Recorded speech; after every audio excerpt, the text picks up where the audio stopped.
ஆனந்தம் சில்க் செம்ம ஜாலி ஆடி ஆஃபர் 5 முதல் 50% வரை. ஆனந்தம் சில்க்ஸ்.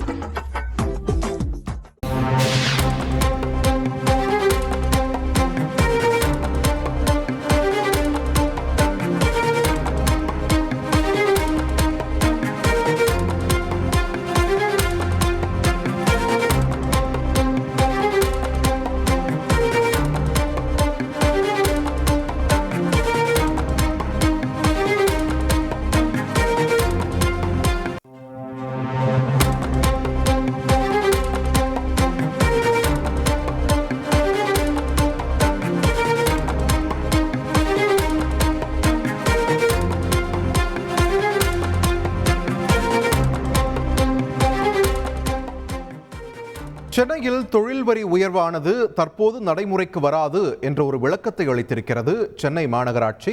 இது தொடர்பான முக்கிய செய்தியை நாம் பார்த்து வருகிறோம். கூடுதல் விவரங்களை வழங்குவதற்காக இணைகிறார் எமது செய்தியாளர் ராமச்சந்திரன்.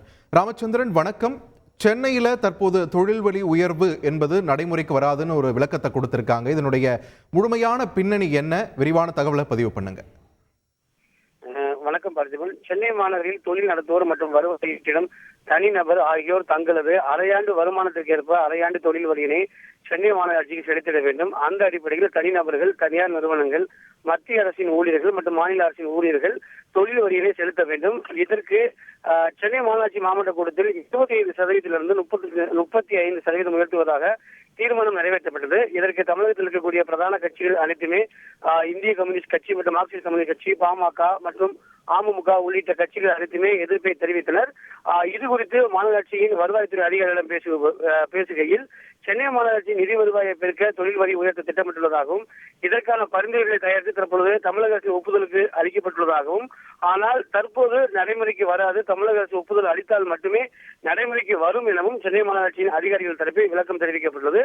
அதே போல பிற மாநிலங்களில் உள்ள பெரிய மாநகராட்சிகள் ஒப்பீடுகளில் சென்னை மாநகராட்சியில் தான் குறைந்த தொழில் வரி மற்றும் சொத்து வரி நடைமுறையில் இருப்பதாகவும், இந்த உயர்த்தப்பட்ட தொகையும் கூட தமிழக அரசு குறைக்க அல்லது திருத்தம் செய்ய வாய்ப்பு இருப்பதாகவே அதிகாரிகள் தரப்பில் தெரிவிக்கப்படுகிறது. பார்த்திபன், நன்றி ராமச்சந்திரன், உங்களுடைய விரிவான தகவல்களுக்கு. ஆனந்தம் சில்க் செம்ம ஜாலி ஆடி ஆஃபர் 5 முதல் 50% வரை. ஆனந்தம் சில்க்ஸ்.